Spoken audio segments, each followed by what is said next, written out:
বছৰৰ প্ৰথমটো দিনতে অৰ্থাৎ 1 জানুৱাৰীৰ দিনাখন অসমৰ মুখ্যমন্ত্ৰী ডক্টৰ হিমন্ত বিশ্ব শৰ্মাই জনজাতিকৰণৰ সন্দৰ্ভত যি এক মন্তব্য কৰিছিল সেই মন্তব্যক লৈ ইতিমধ্যে বিভিন্ন ধৰণৰ জনগোষ্ঠীয় সংগঠন জাঙুৰ খাই উঠিছে।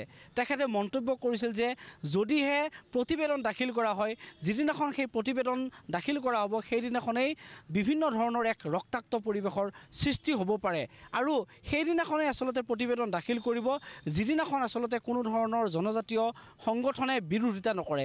এনেধৰণৰ এটা মন্তব্য প্ৰদান কৰিছিল আৰু তাৰ পাছতেই 6 জনগোষ্ঠীৰ মাজত এক ব্যাপক প্ৰতিক্ৰিয়া সৃষ্টি হৈছিল আৰু আজিও অনুৰূপভাৱে এই প্ৰতিক্ৰিয়া প্ৰকাশ কৰিবৰ কাৰণে আগবাঢ়িছে আক্ৰাচুৰ অতুল বৰ্মন গোটে। মোৰ লগত অতুল বৰ্মন ডাঙৰীয়া এই মুহূৰ্তত উপস্থিত আছে, যিগৰাকী কেন্দ্ৰীয় সমিতিৰ সভাপতি আৰু তেওঁৰ লগত কেইবাগৰাকী সতীৰ্থ আছে। তেওঁলোকে ইতিমধ্যে মুখ্যমন্ত্ৰী ডক্টৰ হিমন্ত বিশ্ব শৰ্মাই জনজাতিকৰণ সন্দৰ্ভত যি মন্তব্য প্ৰদান কৰিছিল তাৰ প্ৰতিক্ৰিয়া প্ৰকাশ কৰিবৰ কাৰণে আগবাঢ়িছে। মই পোনে পোনে অতুল বৰ্মন ডাঙৰীয়াৰ পৰা মই সেই প্ৰতিক্ৰিয়া জানিবৰ কাৰণে চেষ্টা কৰিম। ডক্টৰ হিমন্ত বিশ্ব শৰ্মাই বছৰৰ প্ৰথমটো দিনতে যি এক মন্তব্য কৰিছিল ৰক্তাক্ত পৰিৱেশৰ সৃষ্টি হ'ব, এই সন্দৰ্ভত আপোনালোকৰ প্ৰতিক্ৰিয়া কি? চাওক, প্ৰথম অৱস্থাত আমি হিমন্ত বিশ্ব শৰ্মা ডাঙৰীয়াক যেতিয়া চৰকাৰ গঠন কৰিছে, অসমৰ চৰকাৰ বিজেপি চৰকাৰ গঠন কৰিছে, কেন্দ্ৰত বিজেপি চৰকাৰ গঠন কৰিছে, আমি কোচ ৰাজবংশী জনগোষ্ঠীয়ে বহুত আশাবাদী আছিলোঁ যে আমাৰ এইবাৰ হয়তো আমাৰ যি দীৰ্ঘদিনীয়া আমাৰ সমস্যা এই সমস্যাখিনি সমাধান হ'ব আৰু তেওঁলোকে প্ৰতিশ্ৰুতি দিছিলে। যেতিয়া কেন্দ্ৰীয় চৰকাৰ মোদী ডাঙৰীয়া অসমত 14 চনত আহি তেওঁলোকে প্ৰতিশ্ৰুতি দিছিলে যে অসমত বিজেপি চৰকাৰখন হ'লে যে 6 মাহৰ ভিতৰতে জনজাতিকৰণ কৰা হ'ব। কিন্তু দুৰ্ভাগ্যজনক কথা যে 6 মাহটো বাদ আজি দ্বিতীয়টো কাৰ্যকাল হ'ল বিজেপি চৰকাৰৰ, এই মুহূৰ্ততো কিন্তু জনজাতিকৰণৰ কোনো প্ৰক্ৰিয়া আৰম্ভ নহ'ল। অথচ কেন্দ্ৰীয় চৰকাৰে আমাৰ অসম চৰকাৰক তেতিয়াৰ বিত্তমন্ত্ৰী আৰু এতিয়াৰ মুখ্যমন্ত্ৰী হিমন্ত বিশ্ব শৰ্মা ডাঙৰীয়াক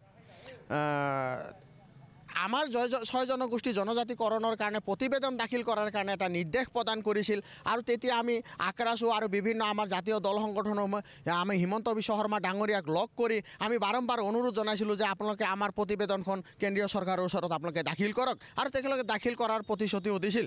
কিন্তু সেইদিনাখন গম পালোঁ যে অৰ্জুন মুণ্ডা ডাঙৰীয়াই হিমন্ত বিশ্ব শৰ্মা ডাঙৰীয়া যে এটা মিছলীয়া মন্ত্ৰী সেইটো কিন্তু উদঙাই দিলে।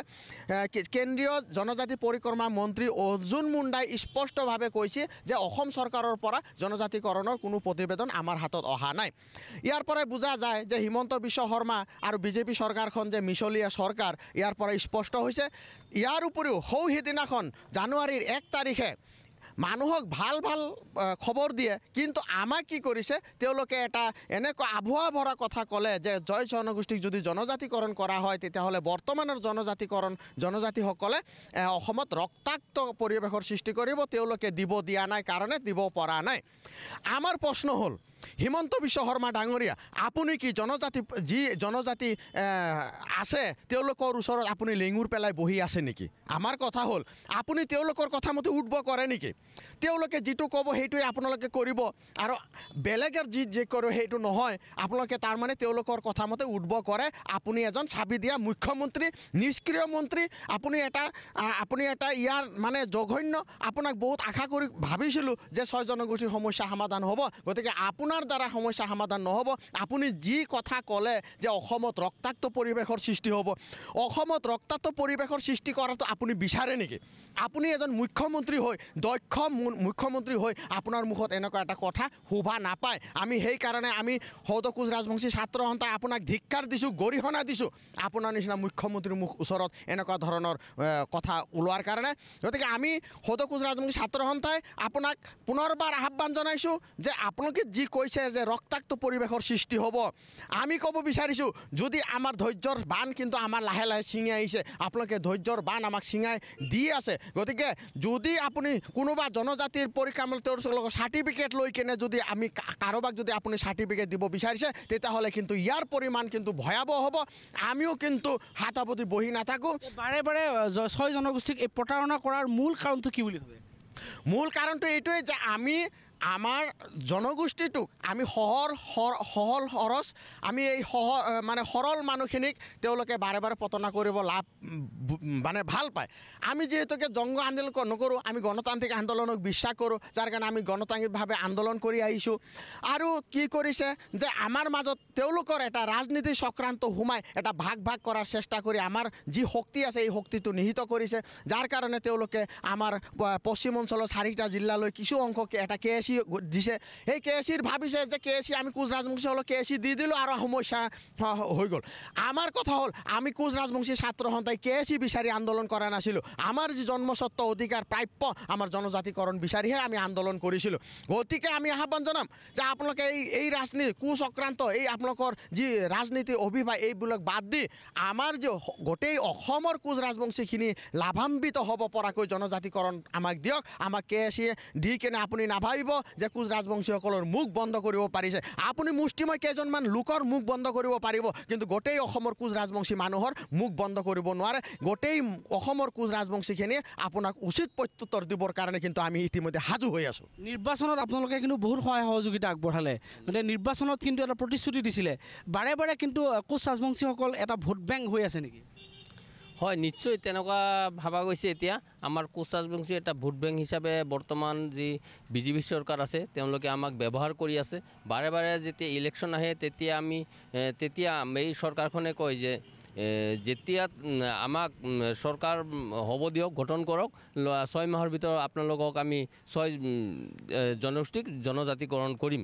কিন্তু দেখা গ'ল যে 6 মাহ কিয় 2টা কাৰ্যকাল পাৰ হোৱাৰ পিছতো আমাক কিন্তু জনজাতিকৰণ কৰা নাই। এতিয়া ধৰক 2022 চনৰ যি 1 জানুৱাৰীৰ দিনাখন সেইদিনাখন যি এক মন্তব্য কৰিছে আমাৰ মুখ্যমন্ত্ৰী ডাঙৰীয়াই বহুত দুৰ্ভাগ্যজনক। সেইটো এতিয়া আপোনালোকে কি পদক্ষেপ গ্ৰহণ কৰিম বুলি ভাবিছে?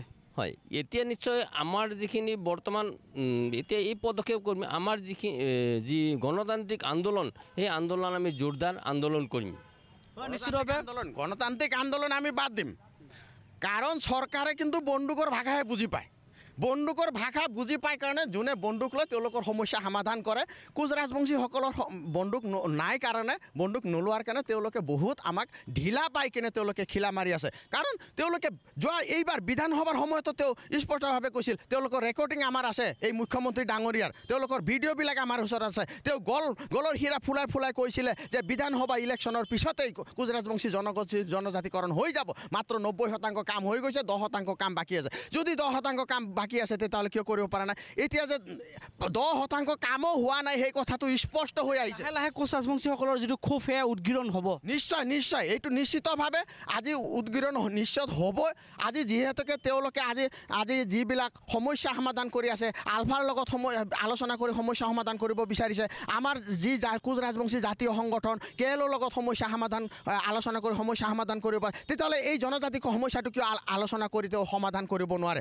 আজি তেওঁলোকৰ সদিচ্ছা নাই যে কোচ ৰাজবংশী জনগোষ্ঠীখিনিক জনজাতিকৰণ কৰি কিনে তেওঁলোকক এটা উত্থানমুখী এটা পথ দেখুৱাওঁ, সেইটো কিন্তু সদিচ্ছাটো হিমন্ত বিশ্ব শৰ্মা ডাঙৰীয়া নাই। তেওঁ সেইকাৰণে বাৰে বাৰে আভুৱা ভৰা কথা কৈ বিভিন্ন ধৰণৰ মানে আজি এটা কালি এটা এই মিছলীয়া চৰকাৰখন ইমান ধিক্কাৰ দি এনেকুৱা মিছলীয়া মানুহ আমি আৰু দেখা নাই। এই প্ৰথম দেখা পালোঁ হিমন্ত বিশ্ব শৰ্মা ডাঙৰীয়া। গতিকে সাজু হৈ থাকক আপুনিও। আমি কিন্তু যেতিয়া প্ৰত্যাহ্বান জনাম আপুনিও কিন্তু কোচ ৰাজবংশীসকলক ভাবিবৰ কাৰণে এবাৰ হ'লে বাধ্য হ'ব। হয়, নিশ্চিতভাৱে এয়াই আছিলে এই মুহূৰ্তত আক্ৰাছুৰ অতুল বৰ্মন গোটৰ প্ৰতিক্ৰিয়া। নিশ্চিতভাৱে অতি পৰিতাপৰ বিষয় যে বহু দিন ধৰি কোচ ৰাজবংশীসকলে জনজাতিকৰণৰ নামত যি গণতান্ত্ৰিক আন্দোলন কৰি আছিল, তাৰ পাছত তেওঁলোকে আশাবাদী হৈ পৰিছিল যে যেতিয়াই BJP চৰকাৰখন শাসনলৈ আহিছিল তেতিয়াই কোচ ৰাজবংশীসকল আশাবাদী হৈ পৰিছিল যে তেওঁলোকৰ যি ন্যায্যতা, বিশেষকৈ জনজাতিকৰণৰ যি মূল সমস্যা এয়া সমাধান হ'ব। কিন্তু অতি শেহতীয়াকৈ অসমৰ মুখ্যমন্ত্ৰী ডক্টৰ হিমন্ত বিশ্ব শৰ্মাই 1 জানুৱাৰীত দিয়া যি মন্তব্য, সেই মন্তব্যই যে তেওঁলোকৰ আশাত আচলতে এক প্ৰকাৰৰ চেঁচা পানী ঢালিছে সেয়া প্ৰায় নিশ্চিত হৈ পৰিছে।